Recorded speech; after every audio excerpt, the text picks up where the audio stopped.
Hey Sippers, I'm Renee. I'm Martia. And I'm Demetrius.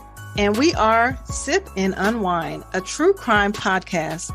So Sippers, if you didn't already know, although we are a true crime podcast, we also discuss many other topics. So please make sure to keep listening after our case discussion because we have a few other segments that you don't want to miss. So hey ladies, hey Sippers. Hey ladies, hey Sippers. How are y'all? What's going on? I am doing good. I'm talking to y'all. Fun time. Right. It's always a fun time when we link up, ladies. Exactly. Got that True Crime Tuesday dropping every week. Our favorite day of the week. You already know. Let's get to the alcohol, to our wine choice. Well, it's really not even a wine this week, but let me just tell you, it's something that I talked about before. I know we talked about it before because I've drank it before and I've talked about it, but it is the peach.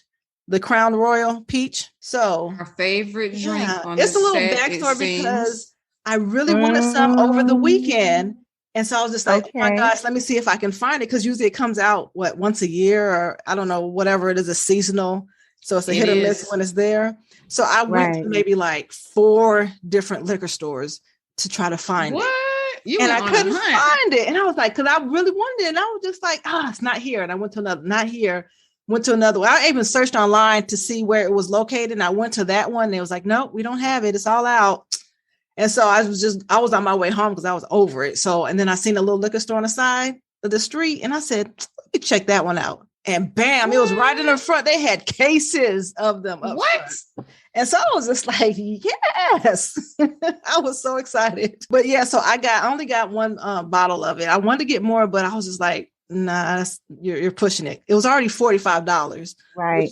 Which the cost went up because before it was like 38, right? 6 or 38 or something. But whatever. They're forcing us to go purchase. Isn't that something? Yeah. So, but that's like one of my favorite drinks. So have at it. So I'll send a picture if you guys don't have it. We'll put it on Instagram, but I'm sure you guys know the Crown Royal and what that looks like, but it's the peach kind. So I'll send a picture and I'll put it on Instagram. And if you guys are drinking some, tag us, let us know, Okay, so now let's go get into this true crime of the week.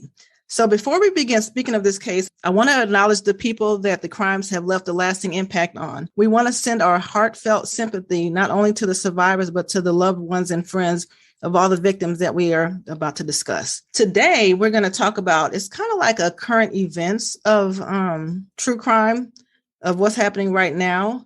It's some cases that are currently going on right now. And that's kind of what the focus of this episode is going to be. It's like what's going on right now, current events. And it's actually set up to be like a part 2. It's going to have to be a part 2 because I'm going to have to follow up on this. So let me set the scene for this one. So the students at a now closed Oregon Culinary Institute found a body at their school. So it turned out that the body was of 63-year-old chef Daniel Brophy on June 2nd, 2018. He had been shot in the back and in his chest. Police responded to a call around 8:30 a.m. and found Daniel. Officers and medical personnel arrived and located the victim inside the building. Life-saving efforts were performed on the victim, but they were not successful. So unfortunately, he was pronounced dead at the scene. So in the beginning of the investigation, they had no immediate leads. Daniel Brophy had worked as a lead chef instructor at the Oregon Culinary Institute since 2006. So they, that's where they found him, where he was working at his place of business, I guess you'll say. Okay. So since he was a chef there. So before that, he was a chef instructor for the now closed cooking school called In Good Taste. Brophy was an avid gardener and outdoorsman and often was leading mushroom hunting trips, which I've never heard of that before, but a mushroom hunting trip. I've never heard of that either. Yeah. Okay. Sounds kind of interesting though. What kind of mushroom? No. Okay. No. I just never heard of that before. So it was kind of interesting to hear. So he was an avid mushroom hunter. The Oregon Culinary Institute faculty page described him as the resident encyclopedia of knowledge with nearly 3 decades of experience in kitchens. On the Facebook group that they have, and they named it Remember Daniel Brophy, Students shared memories of the chef instructor, ranging from conversations about clam digging to photos of outdoor expeditions. The culinary school issued a statement on Facebook on the day of the murder, and it said, quote, "Our prayers are with all who are affected by the horrible tragedy that took place this morning. All we know at this point is the information that the Portland police have released to the media," end quote. So Daniel's wife, and she's an author, her name is Nancy Crampton Brophy. She updated her profile, or she updated her Facebook status to say this was just one day after his death. And it says, quote, "For my Facebook friends and family, I have sad news to relate. My husband and best friend, Chef Dan Brophy, was killed yesterday morning. For those who are close to me and feel this deserved a phone call, you were right. But I'm struggling to make sense of everything right now. There's a candlelight vigil at Oregon Culinary Institute tomorrow, Monday, June 4th at 7 p.m. While I appreciate all of your loving responses, I am overwhelmed. Please save phone calls for a few days until I can function," end quote. So the next day, his wife spoke at the vigil and said, quote, "Dan was one of the very few people that I've known that knew exactly what he wanted in life and loved doing it," end quote. So his wife, Nancy Crampton Brophy, wrote steamy romance novels with muscular, often shirtless men on their covers with titles like The Wrong Husband. Some carried a tagline that said, "Wrong never felt so right." Her books were tales of attempted murder, infidelity, crime, lust, and general depravity. You know, the regular. Have you guys ever read those romance novels, those Harlequin? Yes, No, I have. Really? Yes, No. I have. I can see that for you, Demetrius. I Yes. really can. I was obsessed with series. Really? Yes, I'm a reader. But At those heart. type of books? Yeah. That's I mean, I had all kind of genres though. But yeah, that was And yeah. it's probably be wet as soon as you start reading the first page. Sorry, shippers. But anyway. Like my mom reads those books still. Like she has books and books. I mean, she has boxes, of those kind of books. My mom just, she'll go through a book in like a day or two. Yes, me too. And usually just a little fun fact, I used to read from the middle to the end and then go from the front to the oh my gosh, to get to the juicy part. Yeah, that's just how I'm she read from the middle to the end. And then I go a romance novel, but I know that they're off the chain because I've definitely seen some pages. Definitely. Woo. Wow. Okay. So that's what she did. So she and Daniel Brophy lived in a quiet suburb of Portland, Oregon, where he was a chef at the culinary school. Nancy said her husband raised turkeys and chickens in their backyard, tended to a vegetable garden, and liked to whip up lavish meals for her. So he was like a real outdoorsy type of person. And seemed like a really nice guy too. Yeah, right. It's just like, simple, didn't do much, did just the nature stuff and raised chickens and turkeys, I guess, and, lived that type of life. So 3 months after the murder, Portland police arrested Nancy Crampton Brophy and charged her with the murder of her husband. What? So, yes. So, and now the woman once who published an infamous blog. So she put out a blog a while ago. It was, I can't remember the year. It's like 2017 or 16, but it was it was titled "How to Murder Your Husband." So, yeah. So she's on trial for her husband's murder right now.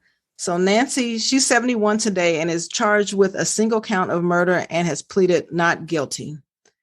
So as I said, this was current events because this trial is going on right now today. The trial began Monday, April 4th, and it is expected to last about 6 weeks. Wow. Yeah. So that I've never heard of this case. That's crazy. Mm-hmm. It's been, going on for a few days. I have a little bit about the case or what's happened so far. So authorities say that the couple have fallen behind on their mortgage and had drained their retirement account 2 years prior to the shooting.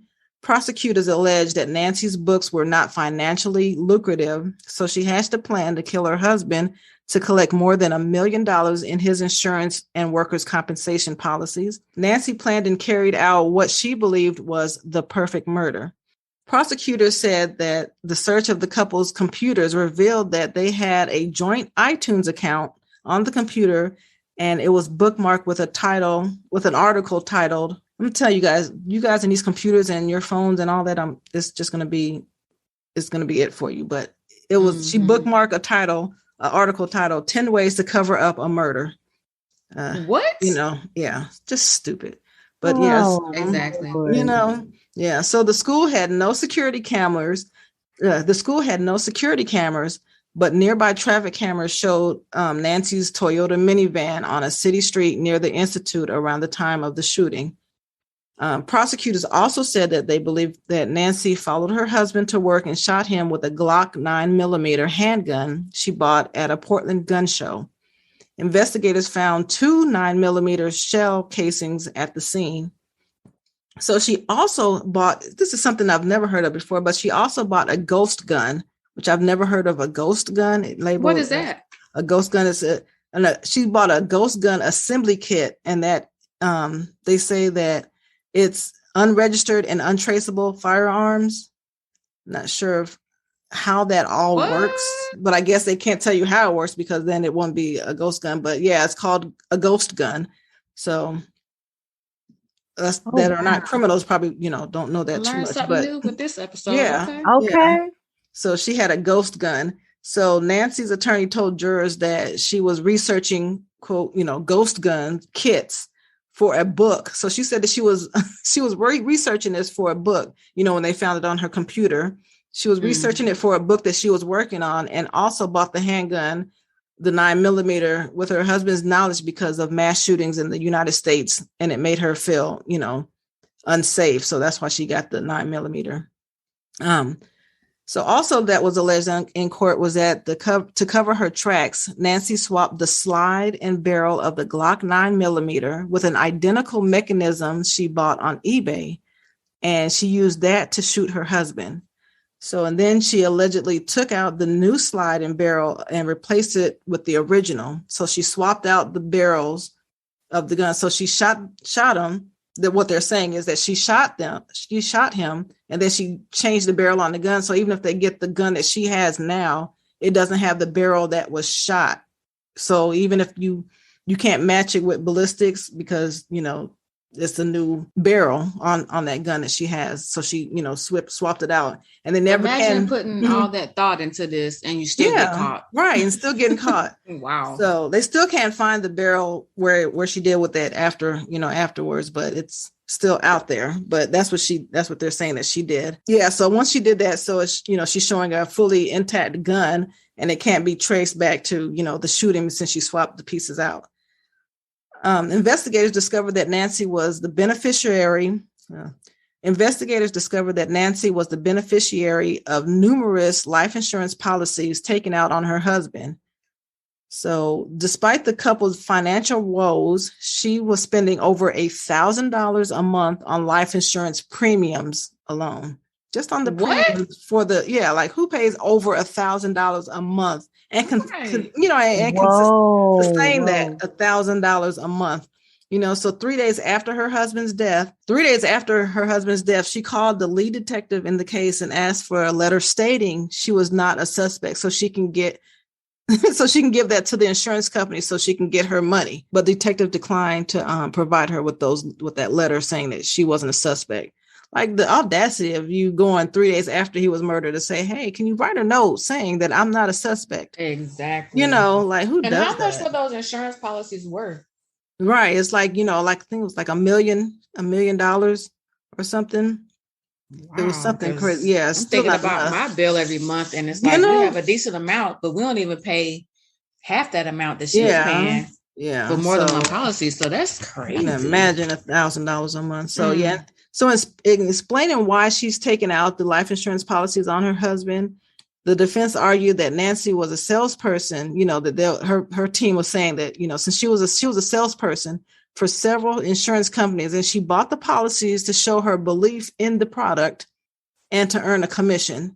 So that's the only reason why she got the policies on him. That's what she's saying, because, she's a salesperson for insurance, and she wanted to show that she really, she believed in the insurance people, and she also wanted to make a commission Oh, right. Wow. Yeah, right. So her husband was also younger than her, and he was eligible for some life insurance policies that she didn't qualify for since she was older. The defense attorney, Lisa Maxfield, said in the court. Lisa Maxfield also told jurors that the Brophies were in decent financial shape in 2018, so they had she had no reason to murder him. And Nancy did not collect an insurance windfall after killing him. So Nancy did not collect on an insurance windfall after the killing. So Nancy Brophy and Dan Brophy had an unusually healthy, vibrant marriage right up to the very end. That's what she's telling the jurors, that, they had a good relationship and they were vibrant and, healthy marriage and all that other stuff right up until the end. So the case is still ongoing. I'll definitely follow up with what happens later.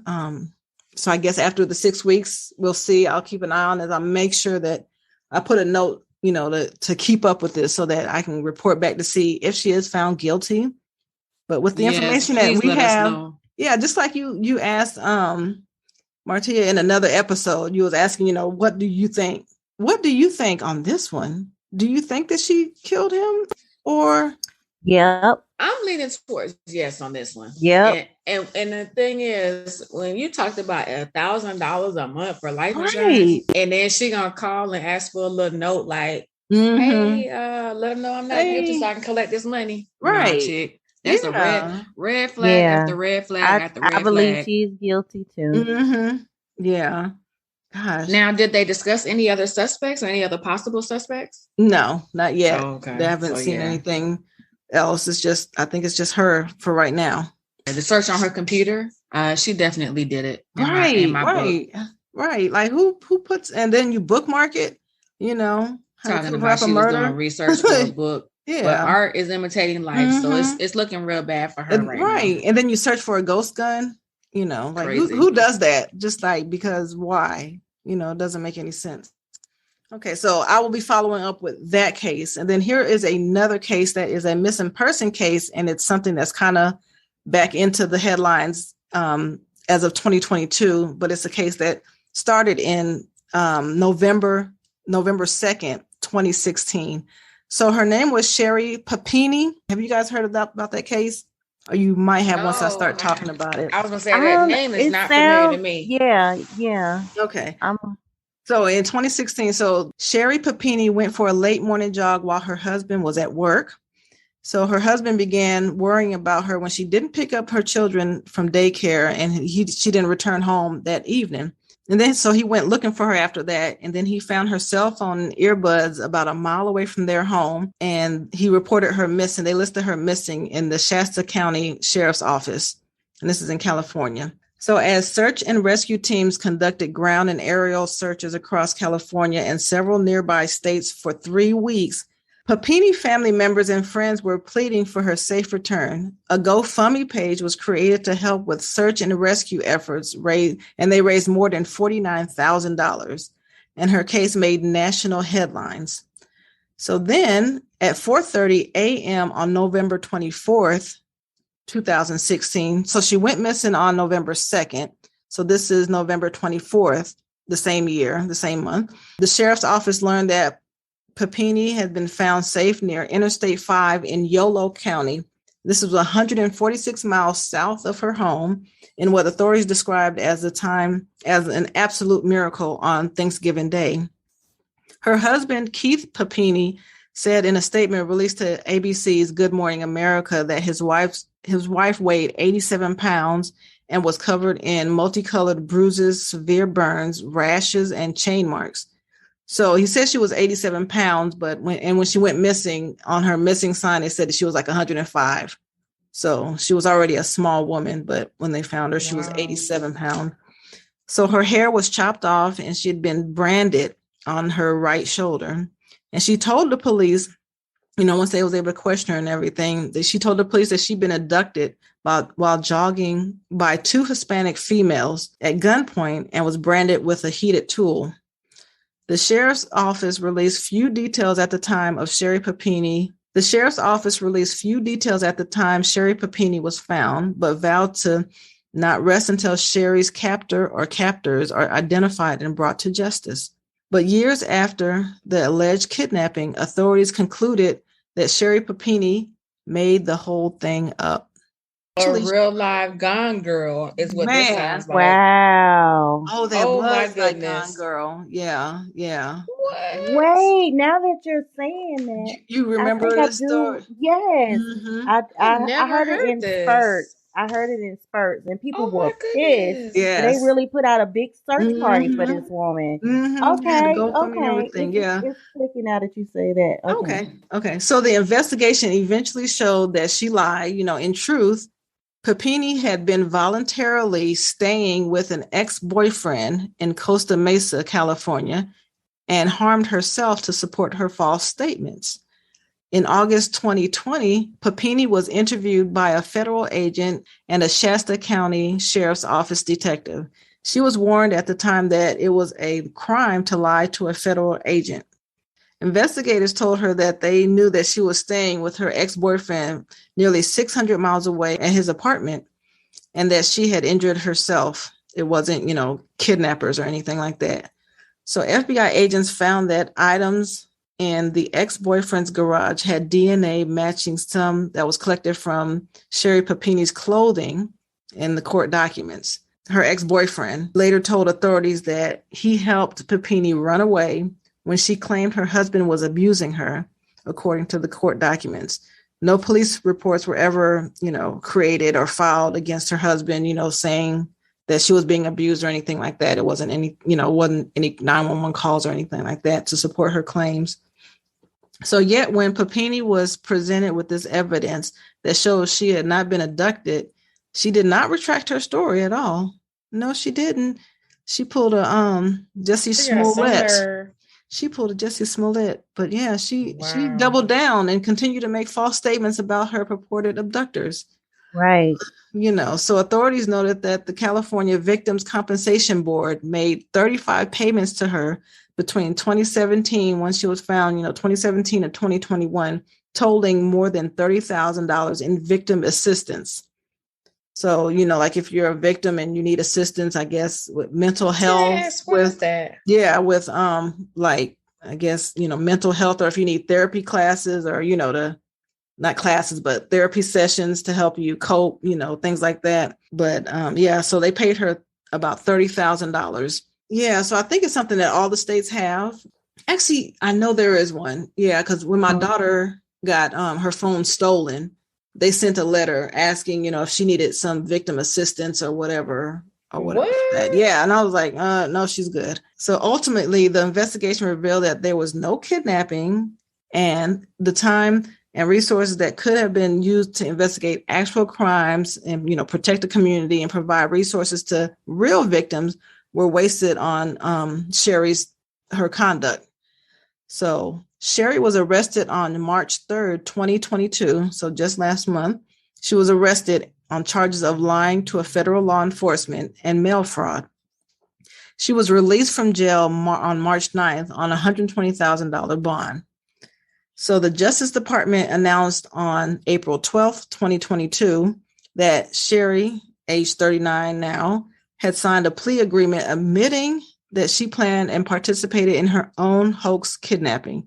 She agreed to plead guilty to one count of mail fraud and one count of making false statements to a federal law enforcement officer.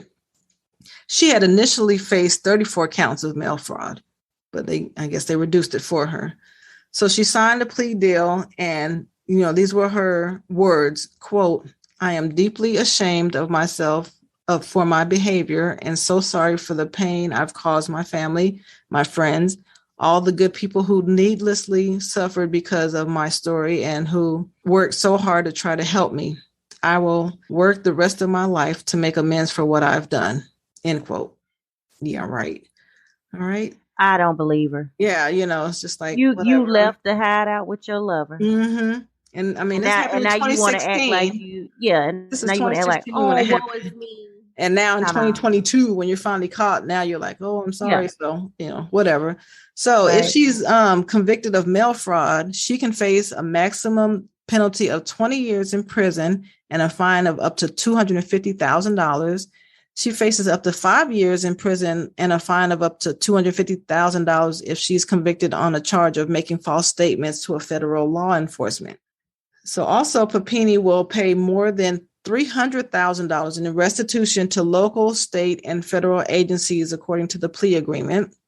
Prosecutors have indicated that they would recommend reduced sentences. A court date has yet to be scheduled for Papini to enter her guilty pleas, but it will probably happen in the next week or so. So this is another case that I'm going to have to follow up and let you guys know once she makes that guilty plea formally and what her sentence will be. So we will put that on. That's terrible. And and I was kind of wondering, mail fraud, what's considered mail fraud? Because that's what she's like, that's her main crime. And I'm thinking, like, what else, what would that be? Right. So I had to look it up. I just looked at, what mail fraud is exactly. And it has mail fraud schemes are more common than one might imagine, as they include such activities as employment fraud, financial fraud, telemarketing fraud, fraud against elderly, and sweepstakes fraud. So I'm thinking that they probably got her on the financial fraud because it has charity donation fraud, since they had the GoFundMe and they took the money from the GoFundMe, account, and they didn't pay it back when she got found, and whatever they did with that nearly $49,000. So I'm thinking that is, what the mail fraud is and what they can get her on. Right. Okay. Because I was like, mail, it was kind of confusing me. So yeah, I had to look that one up and see what it is. But yeah, mail fraud actually covers a whole lot of other stuff. It's Ponzi schemes, land fraud, 900 telephone number fraud, like 1-900. I don't even know if they have those anymore. Work at home schemes, mystery shopper scams, phony job opportunities. Like it's so many, like multi-level marketing jobs, like pyramid schemes. What else? Yeah. Now we know that. Yeah. Phony inheritance scams, receipt of unsolicited merchandise, missing persons fee or location fraud, prison pen pal money order scam. It's covered in there. So you could kind of throw a whole bunch of stuff in there and put them at mail fraud. I guess that's kind of something like racketeering, one of those where it's like a catch-all to make sure that you just get somebody, because it covers a whole lot of stuff. So Sherri Papini, that's on my list also to follow up with. So we will keep an eye on her and see what happens to her and what her sentence will be. Right. We'll see, because it's like she pulled like a Jesse Smollett before Jesse pulled a Jesse Smollett. So, and he received, I don't know how much time he received. I forgot. Do you guys remember? He's free. Well, exactly. No, I'm saying I think it was like a couple months, wasn't it? Was it? I thought that's what I thought, like a few months. So, and then he would have to serve probation, but now he's out free. Well, he ain't free. He's just out until they then they're reviewing the on appeal or something on the court on the whatever, because he's still sinning. Oh, okay. Because I thought that he exhausted. They went on and overrode. I know he's out until they decide on the final. Sentence. Yeah, okay. I think he's appealing it or something like that. But until that gets resolved, I would love a follow up with that too. Like see what's happening there. All right, well, sippers, I think I want to classify this one as maybe a random wind down / take another sip kind of thing. It's a little mixture of both, but let me just tell you this story real quick. And this is a story from WJLA News in Virginia. So a teacher allegedly smacked a student in the face at Fannie Fitzgerald Elementary School in Woodbridge on April 7th, according to Prince Williams County Police Department. So according to the incident report, an 8-year-old male student was in a classroom with a substitute teacher and other school staff members when at some point the boy became upset and spat at the teacher's face. So the teacher then approached the student and smacked him in the face before leaving the classroom. The other staff members in the classroom reported the incident to the school administration, who contacted the police. The following day, the teacher, identified as 44-year-old Eman Mohammed Alkindi. He was charged, and, he was a temporary teacher or a substitute teacher. So he will no longer be teaching there. He had to resign from teaching for the school. Hopefully, he doesn't teach again with kids, but I kind of understand it, but not really. But he's being charged with assault and battery. What do you think about that? If a kid spit in your face? I don't think he need to be charged. Let's see. That to me would sound like self-defense. When you spit on me, to me that... Especially your face. Right. I feel like that's one of the lowest things you can do to a person is spit on me. Spit on someone, I think that's an assault. I'm sorry. That's assault. I mean, he should have been laid out. That little boy or whatever should have been laid out. Mm-hmm.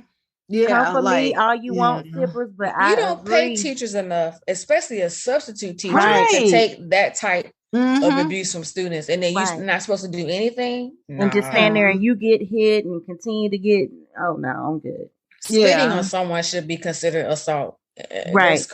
And the fact that it's not is just ridiculous to me. Yeah. So the only reason why I think that, I kind of agree that probably he shouldn't come back, and maybe the charges. I don't know, because they do have this sentence in here. It says, like after the little boy spit on, the teacher in the teacher's face, the teacher then approached the student and smacked him in the face. So he was able to guess the kid probably spit on him and walked away, or spit on him and, because the teacher had to go back to the student. So at that point you go back to him and then smack him. I can see if it's like a reaction. Like you spit, I slap, like in a matter of like 5 seconds. But when it says you approached the teacher twice about it, like I really don't want to hurt him, and then he went back and was just like F that, yeah. So that's the only reason why I'm like, okay, I can kind of see, where he went wrong, where he shouldn't have, because it was an 8-year-old. But damn it, these little kids can take you there. But I don't know if he should be charged. Where is the home training? Like, yeah, for the parents. Yeah, that's just disgusting. Like the most disgusting thing ever. But it is. Yeah. And I was gonna say just a quick comment. I work with kids, and there's some of the kids that are the ones that are causing trouble in these classrooms, and that's all I'm going to say about it. So I'm not even mad at him. I hate that he has to be charged with something like that, because there's some kids out here that really need to be handled. And because that person is a teacher, these kids are not supposed to be handled by them, and that's not fair. But yeah. So I can see both sides of it, but I don't know. I probably would black out in that moment too, and just but then he slapped him, and then he walked out the class and he left. So I mean, he knew it was over. Yeah, I think he thought about it. He was just like, fuck the kid, fuck them kids. You know how people had that exactly. Like, them kids. And I was just like, ma'am, yeah. So I mean, I don't know. He might have been having other issues with him earlier in the day, and at that point, that was just his breaking point. And he thought about it, right? And he was just like, man, F them kids, and smacked him and left. I don't know what my initial reaction would be, but I'm going to agree that he might have done the right thing. Maybe he'll think about it again. I ain't going to mess with another adult, man. That's going to happen to me. I'm good. No, he probably won't, because everybody's probably going to a little bit like, oh my gosh, are you okay? Are you okay? When little Timmy probably should have, Right. Well, that's that case. And then, so my last one in my current events episode, this whole episode is current events. It's something that happened, this year. Actually, this month is a, update on everything. So the last one in my current events is, and since we all live in the state of Georgia, us 3 ladies live in the state of Georgia, I want to get your take on this. So Georgia's governor, Brian Kemp, he signed a bill into law on Tuesday that makes it legal for most residents to carry a concealed firearm with them without a license. The measure passed the legislature April 1st, and it allows anyone who was previously eligible for a concealed carry license in Georgia to begin carrying a concealed handgun without a permit. The new law allows Georgia citizens to protect themselves without having to ask for permission from your state government. Georgia is now one of more than 20 states that allows permitless carry, according to the data compiled by the Evertown First Gun Safety, a nonprofit that focuses on gun violence prevention. Well, my permit is expired, so are y'all carrying guns? I might have to say thank you for I have a license to carry, but do I always remember to carry it? No. Right. See, and I know we talked, I believe we talked about this in an earlier episode, how I was saying I wanted my license, but I didn't want to give them my fingerprints. Right. So now I don't need to give them my because I don't want to give people my fingerprints because I don't want that in no database just in case something might come up later. Like in case somebody do a crime. I'm already enlisted with the state for. See, so you're fine. For employment reasons. Yeah. So you're already there. So Renee, you've never had to do a background check? A background for a job? Because like Demetrius said, if you ever did a background check for a job and they required you to do a criminal background check, your fingerprints had to be. I am in the system. If anybody say they did something, no, sir, I'm gonna go to the system. I've never had a criminal. No, because I've had the same job that I've been at for 20 years, and I haven't with them. And before that was like some little random part-time stuff. So no. Okay. I've been a part of the system for years. So now I can carry without having to even go through that permit process crap deal. And I just think that when he put that law into motion, they were thinking about, to put it bluntly, I don't care. They were thinking about the white people carrying guns, and they can carry guns to protect themselves. I want every Black person to arm themselves, to have their gun on them at all. And I want gun sales to rise, and I want it to show that Black people are the ones buying the guns. Because because then they might change something. Then they might be like, oh, well, wait a minute. We might need to put something in place that, but no. I didn't even think about it like that. But you know what? That's in the Second Amendment for everybody. You have the right to bear arms. Yeah, but there are limits to that though, too. Well, technically, there are limits to that. You can't. There's guns that are outlawed. You can't have some. So it's not like bear arms. It just depends. But you still got a right to bear arms. Yeah, but it depends on what it is. It's up to the states to make those rules. Well, initially, the states aren't even supposed to take control of it, but they have over the years because that's just what they do. They're greedy. Yeah. That was just more reasons to get money from you and to follow their citizens. Criminals, Black and white, have a whole arsenal of all the different guns out there. Right. We match it. I'm like, cool. Okay, cool. So you say cool. Yeah.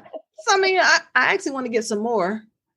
Oh, okay. Just because, just like reading glasses, you want to have them in every room. We got about 5 of them here. We got a. Well, you don't have to list it. Well, I was gonna say we don't have just handguns over here. We're ready for war. Let me just say that. Yeah, no. So we gonna arm up. I want all. I'm just talking to Black people. Sorry. Oh, I don't offend anybody. Get y'all's guns, because there's a lot of crap that's going on in this world right now. So it is. You're right.